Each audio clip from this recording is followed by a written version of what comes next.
Well, hello everyone. How are you doing? It tells me I'm live, so I guess I'm live. So I feel alive. How about you? Um, if this is not being alive, then wow. So, hey, how are you? Did you have a great weekend? Good to see everyone. Thank you, all the moderators. Hello, Claudette. How you doing? Norman, Merritt, good to see y'all. Tim Who TV, good to see you. Charlotte, Paula, Jean, all of y'all. Been watching some of the comments. Hey, Brian, how you doing? And yeah, seems like we are definitely on to something. Um, it's everywhere. It's showing in ways that um, I think truly reflect the God of One, Tom. I love that name. I don't know if y'all watched the show with Jeff and I yesterday, but it was a great show. And as I told him, this name, Tom, and now that I know the translation of it, God One, just makes so much sense. It started connecting the dots. Hi, Sherry. How are you doing? Laura, good to see you. Penguin. Scotty Hall, good to see you, buddy. Um, so I finished this book. I couldn't put it down. Literally finished it in less than a day and a half and gone back and started rereading it again. And it has truly profoundly changed my core view on many things. It answered for me so many lingering questions. I knew about Hermes, I knew about the Hermetica, but the way I was indoctrinated, that was pagan. You read that stuff and you're literally going to go to hell. Hi, Albert. How you doing? Hey, Karen. How are you? Good to see you, dear. So, and Rick and Delaney, how are you doing? Dan and the Dogs Adventure. Dan, every time I see that, I always think Mad Dogs and Englishmen. So, the late Joe Cocker and Leon Russell. But you know what? Think I'm going to be able to meet those dudes and a whole lot more. Let me just, before we get into this, because I do not want to take away from what you see here. Let me just digress a second. I know I'm not the only one on this journey. I know as well that many have the same inner thoughts that I do.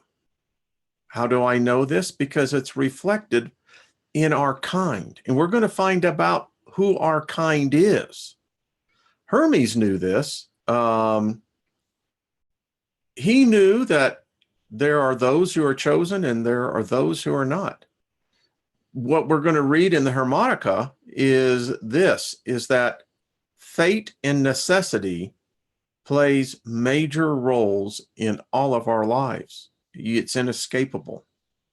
And when you're born, whatever the gods are at that moment, the lesser gods, is going to dictate what your life is going to be about.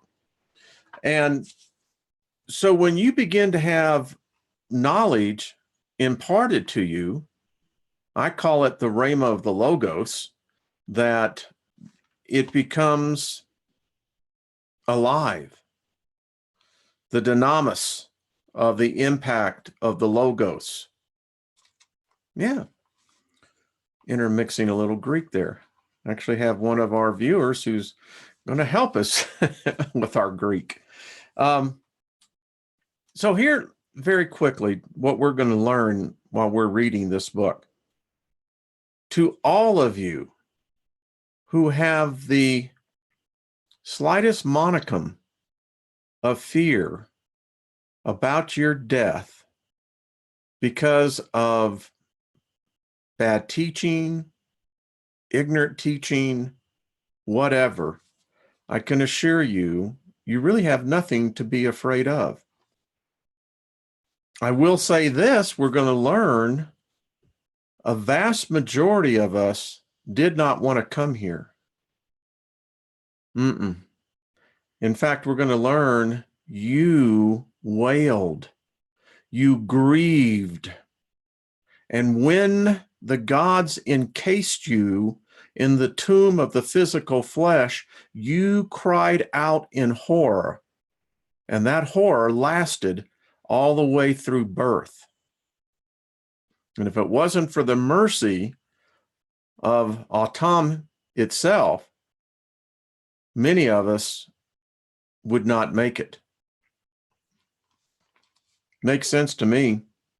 The other thing is, because of false religion, Christianity being one, because it's the one who propagates so much of this false narrative, God never stopped creating. It's impossible for the one to stop creating. It never stops. This is only, it's a requirement. And I did the video on the birthright of passage. You really ought to see. I didn't realize what I was channeling was knowledge. It's just required. If we're going to rule, then we have to be able to rule over the flesh and of the mind. Otherwise, we're not qualified to take the position. And according to Hermes, and whether Hermes is Thoth or not, who knows? When we depart, there's only one requirement to be with God one. And it's the most simplest thing. If you have a desire to know God, you've made it. That's simple. You made it. Now, where it gets a little different is there's three parts of us. There's the spirit that is eternal. It cannot be destroyed. It cannot be diminished. Our spirits are forever. Why? Because we are God. Our spirits are one. Now, the deviation of that takes place where the mind and the soul is. The soul does face judgment. And according to the knowledge that's being imparted here, so many get rejected and they go back screaming into their bodies, a new body. And it is said by Hermes that their one thought is the fact that they failed. And they're going to have to relive this horror again. And it is a horror, folks. It's even Atom knows it. Because you see, even the God of One, the only way the God of One could not be legally given his position, it's not a gender, but we'll use he for this case, it could be she, they're one and the same, is that unless we, who will join the God of One, make it through. And unfortunately, some don't make it. Some have to come back, and there are those who are just depending on where they are in their signs. And we have Heidi, we have Trisha G, Sue, Soji, so many others who are they're masters at understanding the zodiac. Sometimes you're just going to be an angry, pissed off person. Now, the thing that happens is that adolescence, that's the interesting thing about our evolution.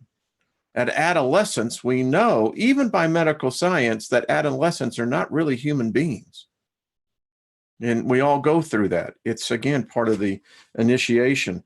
And oddly enough, much of the time in that adolescence, enlightenment comes to many of us.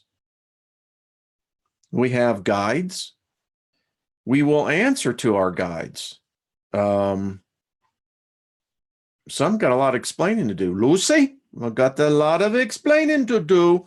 It's just a fact.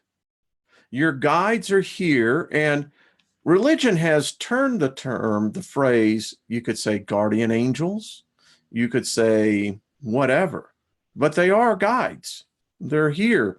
They've been given the task of God to oversee the fact that we are successful when we depart. It's the greatest desire of God. When you read the works of Hermes, Tom, it's this greatest joy is to see us make it through and then take our position. Now, in that, we have enemies. Unfortunately, it's just the way it is. The duality of God. It's just in this age, this plane, it's just the way it is. And, you could be like I did. I bitched and moaned about it for years, shaking my fist up there at the heavens, giving them this, telling them that, this is a bunch of insanity. And it is. It's chaos. But it's because there's too many cooks in the kitchen. But anyway, those are just a few things that I gained out of this. And I guess the best thing is I never heard it explained in such a way that Hermes does on the moment of death. And I have studied this, folks. I got nearly 800 videos, so I have. When this happened, I literally had this flash of whatever it was. It was in my spirit. And my wife was in the kitchen, and I went from the office into the kitchen and told her, I said, Lynn, I said, I found the answer that I have been searching for. And I said, this is good news. This is great news. The thing about it is, because I dreamt about this, I meditated on this. The thing about it is that it makes you acceptance of all religious beliefs. Because that if a person is religiously inclined, their intention of their spirit is to know God. And that's the key. They made it. Now, if you get into the doctrine and the dogma and all of that, that's man. And that's going to be sloughed off. There are 7 different levels that we go through, according to Hermes, that strips off that dross. Now, I read the very same thing in both the Old and New Testament. So this gives me legitimacy to where this wisdom came from. And we're going to read that there's controversies. There was a cat back in the 1600s that proved that, these couldn't have been the writings from antiquity because it was using the term back then, the style of Greek, which that has been lost to us. But he didn't know, and he had an agenda, and we'll see this, that all scribes do this. No matter what your holy book is today, scribes have copied the original. That's what scribes do. So hello, everyone, again. So love and light, folks. So let's get into this because this is so cool. Now, this is, I saw someone said that they had it on their Kindle. This is cool. I'd love to be able to give this to everyone if I had the PDF, but I don't. So it's just the way it is. But we're still going to have fun with this. So let me pull this thing over here and let's get going. So the thrice great wisdom. Wise words, although written by my decaying hand, remain imperishable through time, imbued with the medicine of immortality by the All-Master, be unseen and undiscovered by all those who will come and go, wandering the wastelands of life, be hidden until an older heaven births human beings who are worthy of your wisdom. Having sounded this prayer over the works of his hands, Hermes was received in the sanctuary of eternity. I think we're that generation. I think that this is an older heaven, and the influx, I mean, I've said this to you before. There's many of you who have written me, and I know that we're all on the same path. This is our last time through. I know it. This is my last time through. And it's evident by the fact that you and I are sitting here reading words that are going to impart knowledge to all of us. This is a rarity. If we had lived back in the first century, we would have had to have gone to towns like Ephesus, Corinth, other of these, what today are considered Turkey, that area. We'd go to the amphitheater in the center of town. Men would. Fortunately, women were excluded, but they held their own convenes. And this is where we would talk about the works of Plato, Hermes, Thoth, the ancient knowledge of the forefathers, Egypt. Now we know Sumer. So, introduction, a forgotten spiritual classic, and I'll have to say amen to this. High five, there you go. The Hermetica is a collection of writings attributed to Thoth, the mythical ancient Egyptian sage whose wisdom is said to have transformed him into a god. I believe that. I think we all could actually advance that in our own personal lives. I dare say that there is most likely more than one listening to my voice as we read this, that before you see your own death, you will obtain the status of a god. Now, many of us may wait to the other side, but I think there are many that are already on that road.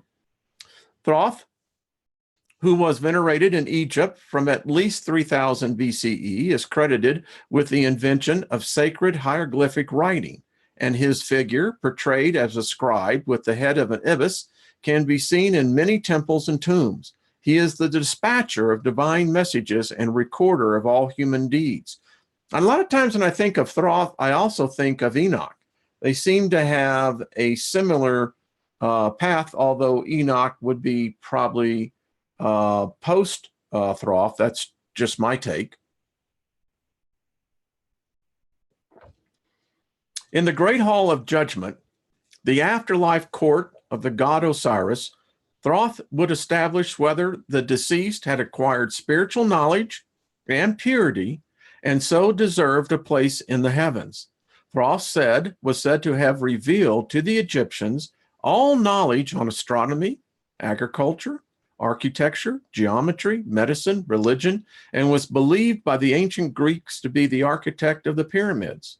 The Greeks, who were in awe of the knowledge and spirituality of the Egyptians, identified Thoth with their own god Hermes, the messenger of the gods and guider of souls in the realm of the dead. To distinguish, and excuse me, folks, I have a bar right up here, to distinguish the Egyptian, it won't go away. It's always a fun thing. Hermes, from their own path, they gave the title the Trismegistus, meaning thrice grace, to honor his sublime wisdom. The books attributed to him became collectively known as the Hermetica. Although largely unknown today, the writings attributed to Hermes/Thoth have been immensely important in the history of Western thought. I didn't realize just how much, but it's everywhere, folks. You know why it is? Because the ones that hid this, intermingled it, kind of basically distorted it, they know they're going to be judged. And they will say to their defense, we hid nothing.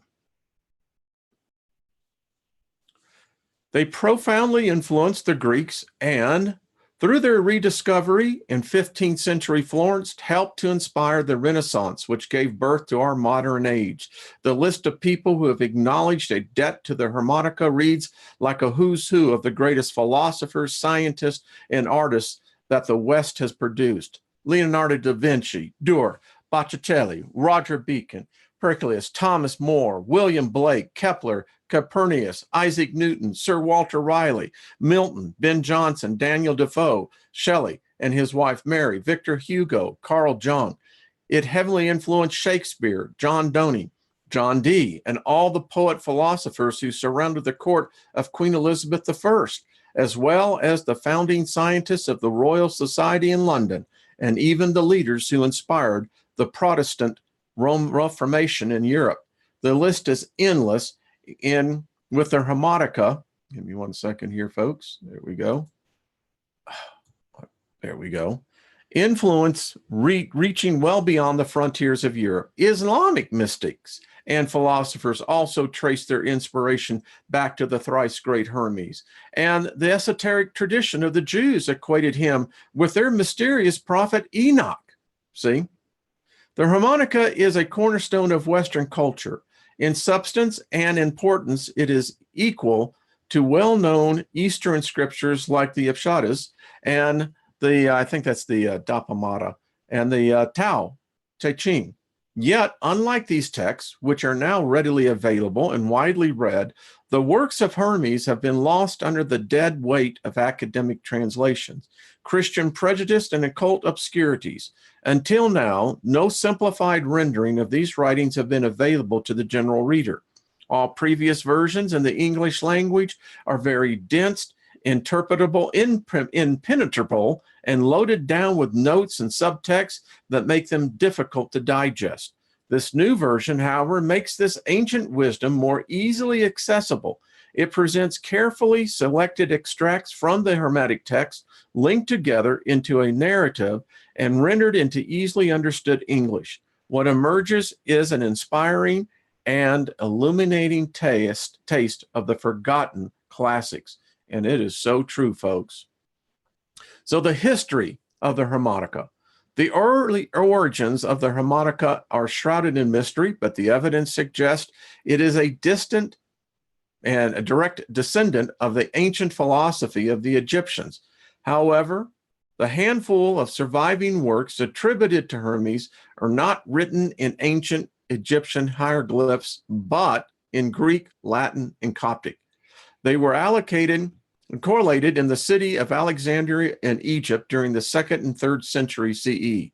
Here, the Hermetic philosophy helped inspire some of the greatest intellectual achievements of the ancient world. Alexandria was a great center of learning, surpassing even Athens. Its founder, Alexander the Great, had conquered and united Greece, Persia, Egypt, and India into one vast empire. Cultures had grown up more or less independently, were brought together, and there was no bigger melting pot than Alexandria. I got to tell you, folks, if there was ever a place I would like to go, that would be it.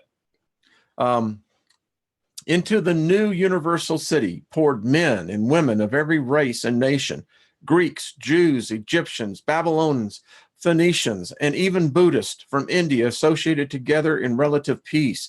The Alexandrians were renowned for their thirst for knowledge, and under, give me a second here again, the enlightened Greek ruler, Ptolemy I, a library and museum was founded, where human beings first systematically collected the wisdom of the world. At its height, the Library of Alexandria housed some 500,000 scrolls. These included the works of the Euclid, Archimedes, the astronomer Ptolemy, and dominated the spheres of geometry, mathematics, geography, respectively, until well into the Middle Ages. It contained the research of Astracus of Samos and had shown that the Earth is one of the planets orbiting the sun. Eratosthenes, who had calculated the circumference of the Earth within a few percent, scientists of the library knew about the precession of equinox, and the moon was responsible for the rhythm of tides. Alexandria was also rich in esoteric knowledge, Pythagoreanism, Chaldean oracles, Greek myths, Platonic and Stoic philosophies, Judaism, Christianity, the Greek mystery schools of Zoroastrianism, as astrology, alchemy, Buddhism, and of course the ancient Egyptian religions were all practiced, studied, compared, and discussed. Wouldn't that be fantastic today? I don't know about you, but I wish I'd been born back there in one way. I mean, could you imagine the discussion, the knowledge that you had? The knowledge of Homo sapiens. Sapiens, maybe further back. We don't know because, as you will read, what happened to this. The golden age of Alexandria came to an end with the birth of the intolerant Christian Holy Roman Empire. Despite the sophistication and cultural achievement that one assigns to this, of the ancients, the Christians referred to them dismissively as pagans, which means country dwellers. In 415 CE, in Hypatia, one of the last great scientists and pagan philosophers working at the Library of Alexandria, was seized by a mob of Christians who removed her flesh with scallop shells and burnt her remains. Their leader, Bishop Cyril, was later canonized as Saint Cyril. The great library was finally destroyed as so much pagan superstition and this wealth of knowledge was scattered to the four winds. The Christian Roman Empire, Theodosius, closed pagan temples across the empire and began the previously unknown phenomenon of book burning. Yeah, just sweet of those guys. Anyway, for the West, the 5th century ushered in the 1,000-year period appropriately known as the Dark Ages. History shows that whenever the works of Hermes have been studied and venerated, civilizations have flourished. Pagan schools and sages fled to the newly emerging Arab culture, taking their knowledge and the Hermetic writings with them. 200 years later, the Muslims created an empire and scientific achievements that were unsurpassed. By the beginning of the 9th century, the first university was established in Baghdad, called the House of Wisdom. Here, many pagan works were translated. The sciences that had reached such heights in Alexandria were significantly developed, and the ancient pagan spiritual wisdom was covertly studied and practiced. From its exalted position among the sacred scriptures of Egyptian spirituality, the Hermetica became the secret inspiration for an important undercurrent in Islamic philosophy and the holy book of unorthodox religious sects such as the Sabaeans. We would never have heard of the mysterious Sabaeans had it not come into conflict with the religious authorities of their day. Several centuries after the deaths of its founder, Muhammad, Islam was beginning to succumb to the same desire of orthodoxy that had arisen in Christianity. Heretics were to be rooted out, if necessary, with violence. In 830 CE, a powerful caliph was passing through the city of Haran when he noticed the strangely dressed Sabaean and questioned their leaders. Asked to produce their sacred texts, they returned with the book of Hermes. The genius philosopher scientist Thabat ibn Qurra, who was a Sabaean, who in 810 wrote the following rousing defense of Hermetic paganism. We are the heirs and progenitors of paganism. Happy is he who for the sake of paganism bears the burden of persecution with firm hope. Who else has civilized the world and built cities, if not the nobles and kings of paganism? Who else have set in order the harbors and the rivers? Who else have taught the hidden wisdom? To whom else has the deity revealed itself, given oracles, and told about the future, if not the famous men amongst the pagans? The pagans have made known all of this. They have discovered the art of healing the body. They have also made known the art of healing the soul. They have filled the earth with settled forms of government and with wisdom, which is the highest good. Without paganism, the world would be empty and miserable. Another unorthodox group within the Islamic Empire, who also traces their ancestry back to the thrice great Hermes, were the poets and mystics known as the Sufis. The 12th century Indian Sufi philosopher Yahya Suradi made it his life work to link what he called the original Oriental religion with Islam. He claimed that the sages of the ancient world had preached a single doctrine. This had been originally revealed to Hermes, whom Sorati identified with the prophet known as Idris in the Quran and the Jewish prophet Enoch. In the Greek world, he claimed this philosophy had been transmitted through Pythagoras and Plato.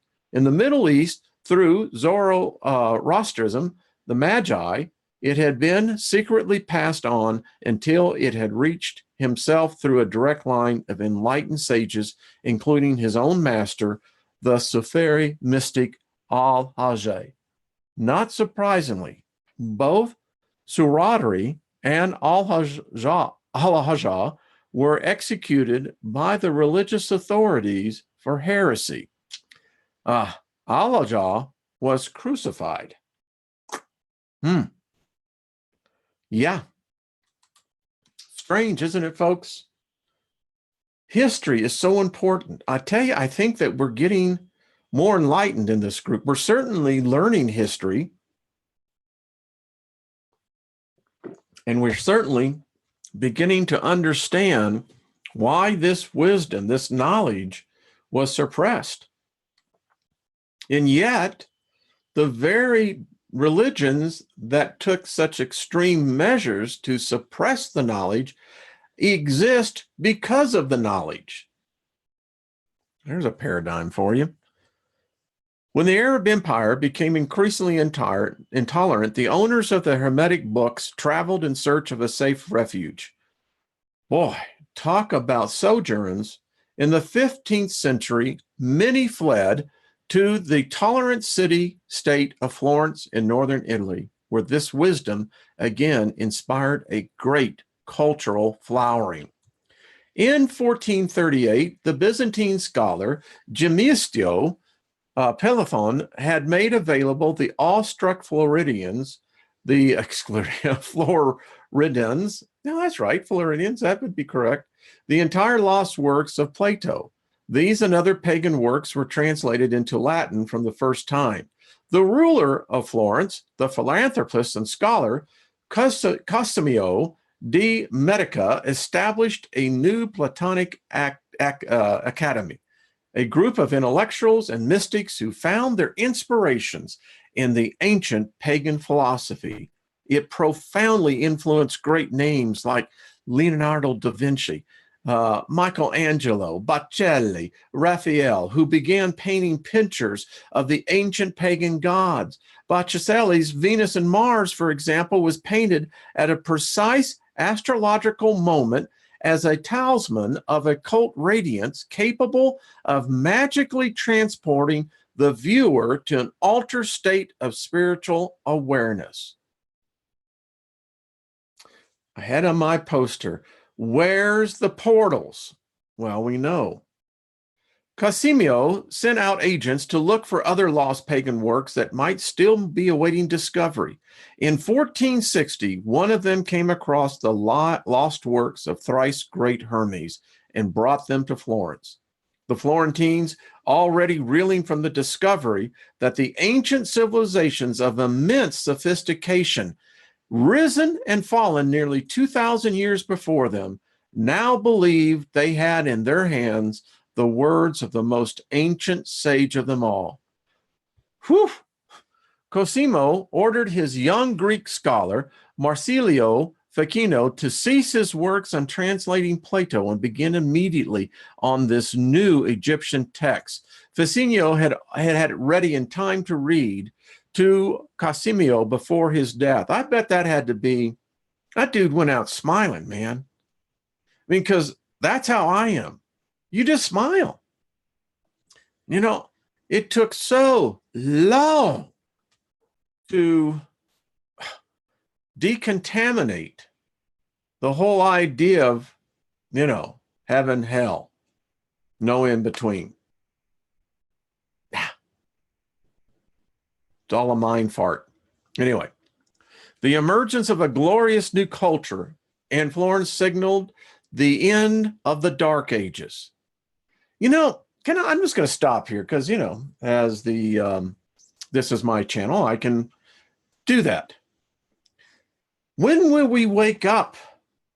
When will we stop preaching to each other's our doctrinal books and saying, this guy is this guy heard from God.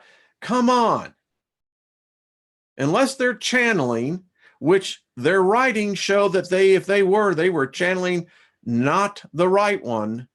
When are we going to stop this? It's the Dark Ages when we revert back to dogma and religious indoctrination. It threw us back 1,200 years. Religious orthodoxy did nothing more than doom millions of people to have to come back through. The following was a commentary. We call this period the Renaissance, meaning rebirth, which is the fitting name, for at the heart of the Hermetic philosophy is the idea of being spiritually reborn. The ancient pagans' wisdom arrived in Florence at a fortuitous moment in history. Within a few years, the first printing presses arrived in Italy, and the pagan wisdom was printed and dispersed throughout Europe. Students of the new learning, as the Florentine experiment became known, were sent out as emissaries, beginning new movements wherever they went. Rochelin, the father of the Reformation, the teacher of Luther and Emmerich, left Florence and sowed the earliest seeds of the Protestant Reformation in Germany. Think about this. I love it when Christians say, well, you can't associate Christianity with Catholicism. Oh, yes, you can. Where do you think it came from, brother? Of course it's connected. But think about it. It was the Hermetic teachings that sowed the seeds for the Protestant Reformation of Luther himself. Thomas Linacre founded the Royal College of Physicians in London. The mathematician Nicholas of Cusa, the physician Parclius, the architect Bruce Nelici, the astronomer Toscanelli, whose famous map inspired Christopher Columbus, that all owed their inspiration to the Florentine reawakening of the spirit of ancient paganism. Copernicus' momentous claim that the sun, not the earth, is at the center of the solar system. Remember, this was Christianity, that the earth was the center of everything. I mean, how many hundreds of years was that doctrine out? And it was wrong. He went on to say that the earth is at the center of the solar system was a choice, not a discovery, made after studying the Hermetic Platonic philosophy at the Italian University. So he figured out it was the sun.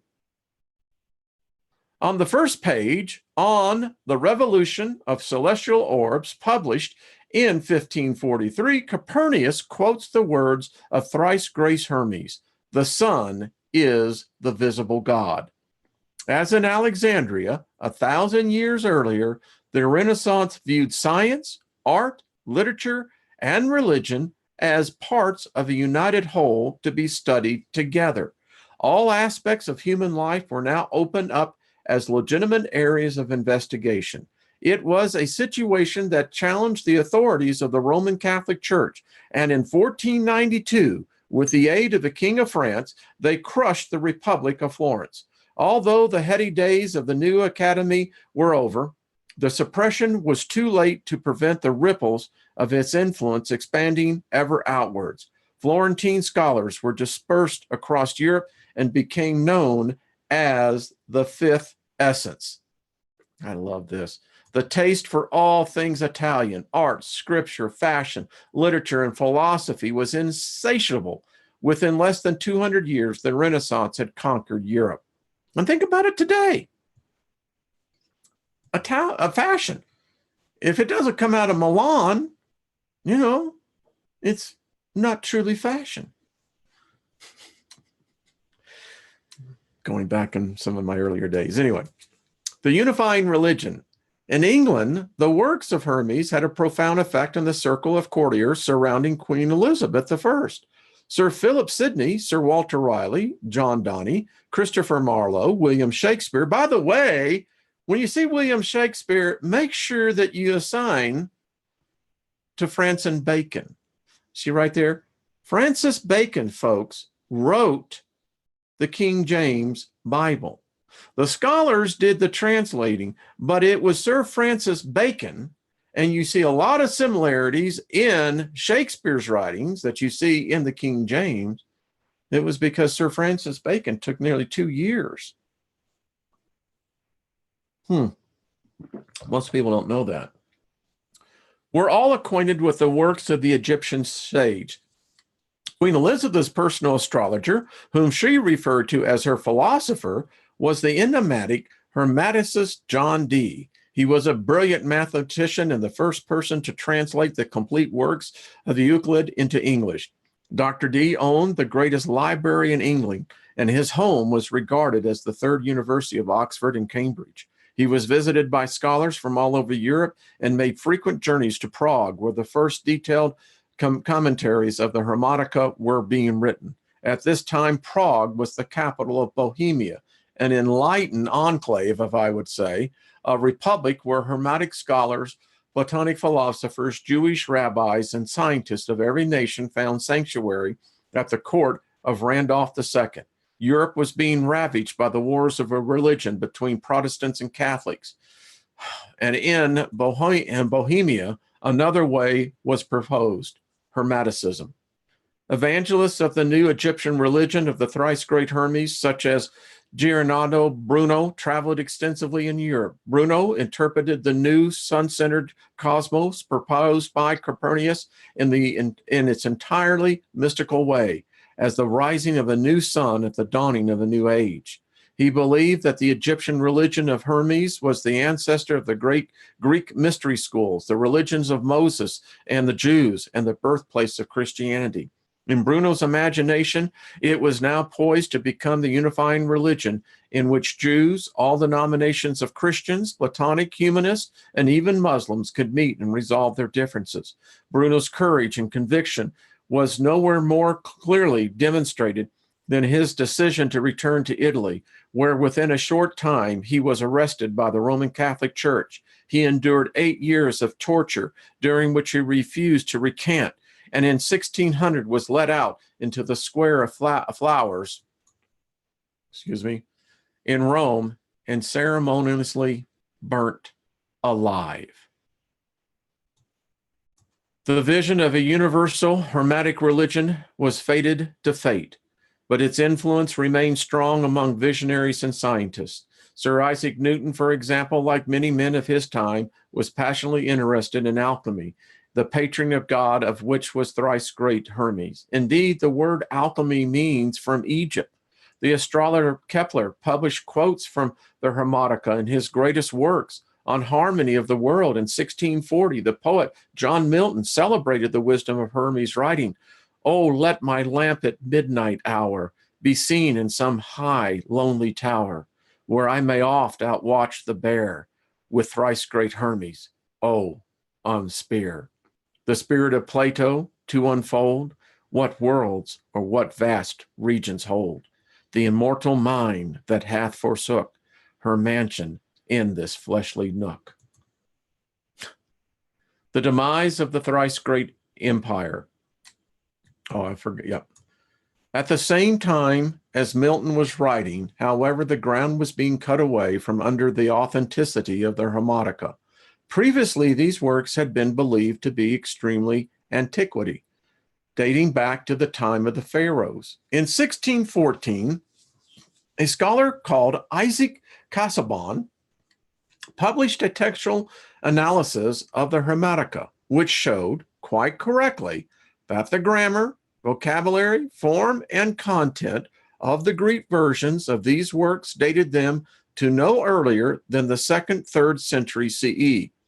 They were not written by an ancient Egyptian sage, he claimed, but by scholars in the city of Alexandria. Their philosophy was nothing more than an exotic blend of Greek, Christian, and Jewish philosophy mixed up with astrology and magic. Well, that's how you diminish something. You do a hatchet job on it. Now, and I'm going to give you the cue. Remember, the hieroglyphs were not decoded.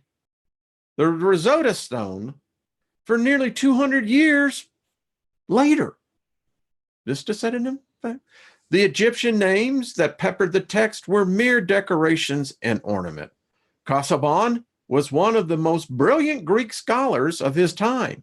With the encouragement of the Christian status quo, his damning criticism was generally accepted. Casaubon had dealt the Egyptian sage a fatal blow, and the books of Hermes were destined to be forgotten as fakes and forgeries. In the modern world, we know from the actions of the tabloid press how one well-timed hatchet job can unjustifiably undermine someone's reputation for good. This is exactly what happened to the thrice great Hermes. Casaubon was a fine scholar, but he was motivated by a hinted political agenda. How many times have we seen that? The ultra-Orthodox James I was now on the throne of England, and he employed Casaubon and others to purge the magically inclined court of Elizabeth. Hermeticists like John Dee were ostracized. Later, Casaubon's son Merck wrote a book which portrayed the great philosopher as a confused occultist. Dee died alone and forgotten. Nevertheless, some of Casaubon's claims regarding the Hermetica are true. The Book of Hermes are undoubtedly the products of many authors, not one ancient sage, and they were certainly composed in the first few centuries of our era. Hermes was credited with these writings, even though we know they were composite works of many scholars.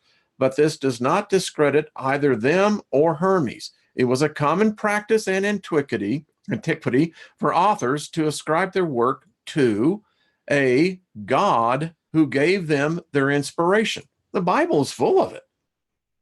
If you think that the actual books exist, no. They were copied by scribes. This was a mark of respect, not an attempt to deceive. On the second charge, Casaubon is also right to claim that the Hermetica was written down in 2nd century Alexandria, but all the modern evidence suggests that it does in fact express Egyptian beliefs filtered through the understanding of the Greek scholars of the period. Even if all Casaubon's criticisms were correct, this would neither diminish the Hermetica's wisdom nor alter the fact that it has profoundly influenced some of the greatest minds in history. As old as the Christian Gospels and older than the Quran, it is one of the greatest sacred texts of the world. It is worthy of respect and study for those reasons alone. When Casaubon was writing, very little was actually known about ancient Egypt. The hieroglyphs themselves were not translated until 2 centuries after his death. Consequently, many modern scholars now believe that he was wrong to see that the Hermetic philosophy as a 2nd century invention, especially since the discovery of the pyramid text of Saqqara at the end of the 1st century. These hieroglyphs are over 5,000 years old and yet contain doctrines that are identical to those expounded in the Hermetica. I mean, come on. I think that would kind of set the record straight there. This suggested that the Hermetica was indeed contained the wisdom of the pharaohs, which scholars in 2nd century Alexandria reworked for the contemporary readership. Happens today. Same thing. No one speaks ancient Egyptian.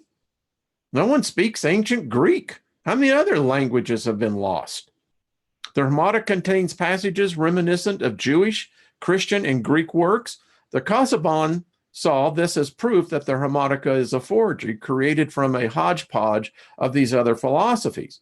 So he's calling Christianity a philosophy as well, Judaism, etc., etc. Alexandria was such an electric environment that this is plausible. The ancients themselves believed, however, that these traditions were influenced by the Egyptian philosophy contained within the Hermetica. The Jews lived for many years in exile in Egypt, and their greatest prophet Moses was brought up as an Egyptian. Many early Christians lived in Egypt, and the Greeks were in awe of the Egyptians, compared to whom they felt like children. The ancient Greek historian Herodotus wrote The Egyptians are religious to excess, beyond any other nation in the world. They are meticulous in everything which concerns their religion. It was only, if I may put it so, the day before yesterday that the Greeks came to know the origin and form of various gods. The name of all the gods came to Greece from Egypt, for the names of all the gods have been known in Egypt from the beginning of time. Herodias. Casaubon particularly claims that the Hermetica plagiarized the Timaeus, and the work written by the Greek philosopher Plato in the 5th century BCE. Like the Hermetica, it includes doctrines of astrology and reincarnation. Yet these ideas played no part in early Greek religion. So where did they come from? The answer is ancient Egypt. Over 100 years before, the Greek sage Pelagius set out on a journey to acquire the knowledge of the world. This led him to Egypt, where he spent 22 years in the temples, being initiated into the religion of the Egyptians.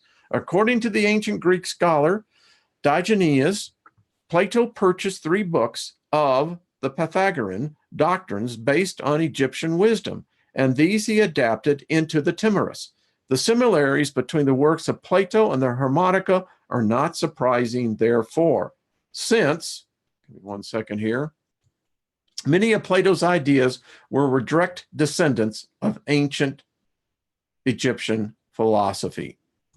The Hermetica and early Christianity. The Hermetica philosophy also influenced Christianity through the Alexandrian church fathers of St. Clement and St. Origen, who synthesized pagan and Christian religious doctrines. It is due to such theologians that the Hermetic concept of the Word is found in the opening verse of the Gospel of John.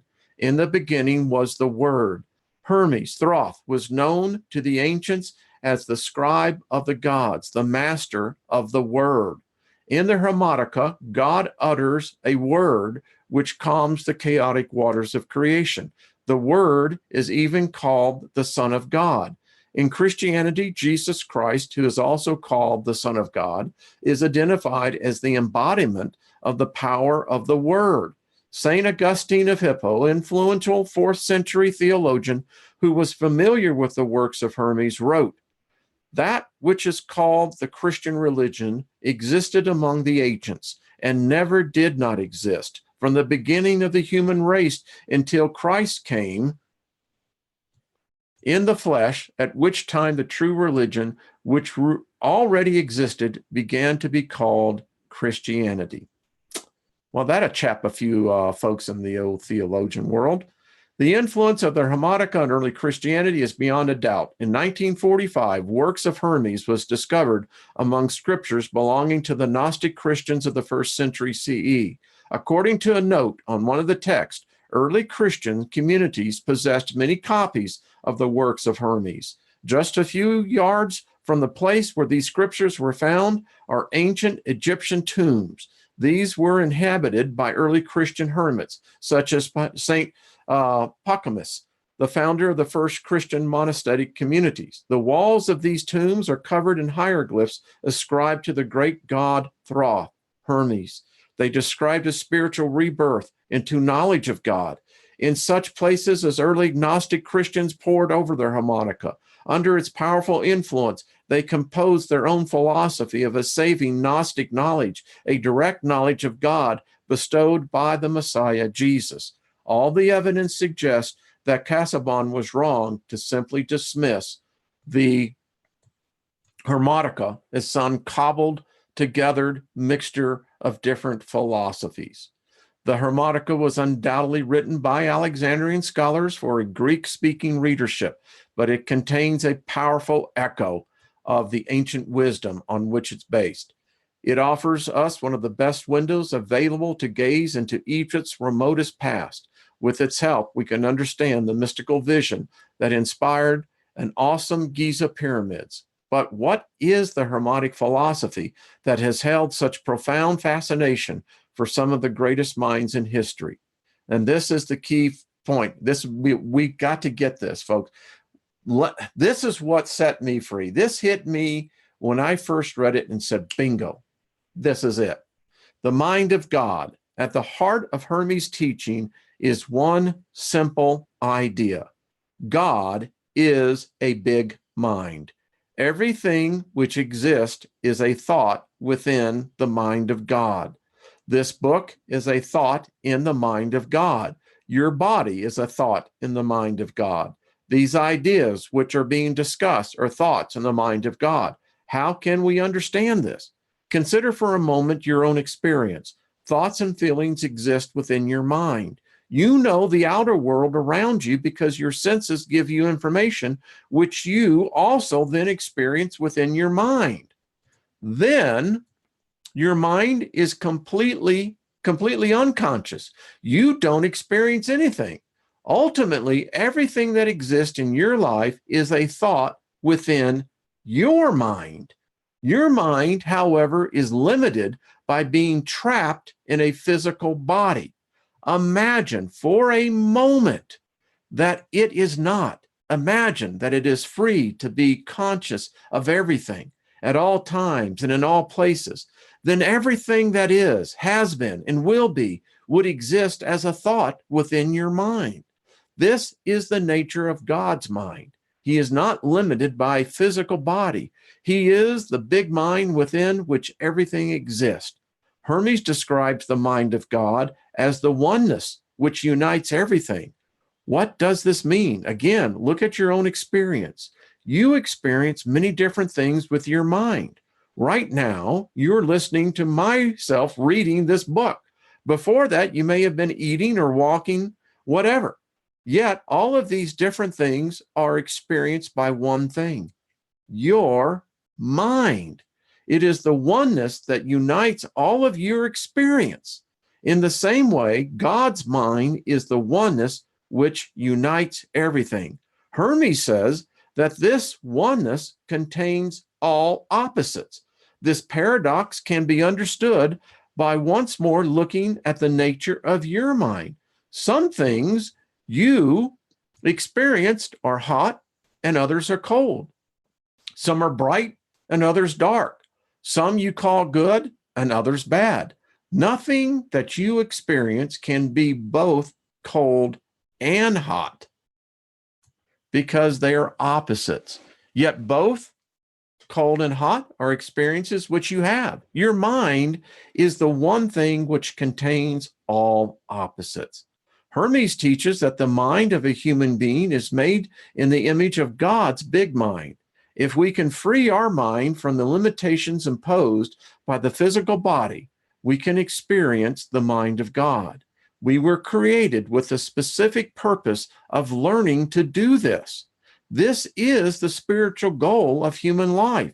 To reach this destination, we must expand our awareness. We must use the power of our little minds to reach out to God's big mind. To help us do this, Hermes narrates a dramatic story of how God creates and maintains the cosmos.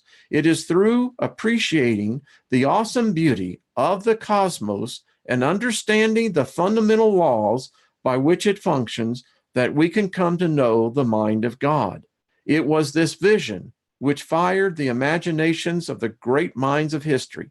It inspired the birth of science by encouraging them to explore the mind of God, by seeking to discover more than the universe works. Some great modern scientists, such as Albert Einstein and Stephen Hawking, still describe science as an attempt to understand the mind of God. The Hermetic philosophy places man at the very center of God's creation. Hermes declares that man is a marvel. With his mind, he may not only understand the universe, but even come to know God. He is not a mortal body which is alive and lives and dies. He is an immortal soul which, through the experience of spiritual rebirth, may become a God. Now, just to wrap it up here, it says this book is the book of this size cannot contain all the Hermetic teachings. It can, however, give an inspirational and intriguing taste of their core doctrines. The main surviving philosophical Hermetic texts are the 18 books known as the Corpus Hermeticum. By the way, we will be reading those. The Apologists, the Stoics, and the various fragments. These works are dense and somewhat impenetrable. In this new version, therefore, we have selected key extracts and combined them to bring out the essential wisdom and inherent poetry that they contain. In this, give me 1 second here. Oh, it says that I've stopped. How did I stop? Well, okay, it says that I stopped this. I don't know what happened here. But anyway, let me see, get a second here.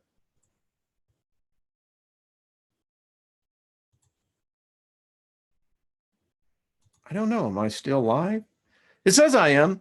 Well, that's probably a good place to stop. It's right at 1 o'clock. I didn't even know that. Isn't this cool stuff? We're going to get into the rest of it. I'm telling you, this is going to be better than anything you've ever taken to stimulate thought. You may never taken anything to stimulate thought other than algebra, poetry, but nevertheless, we're going to have fun with this.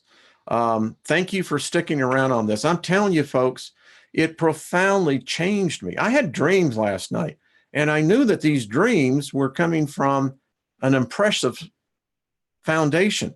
I quoted what I had read in this. The dream turned around. Strangest thing was I found this big check in my pocket.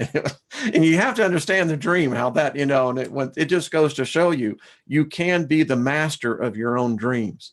And so anyway, folks, listen, I think there is going to be a surge of enlightened minds after we finish this one book.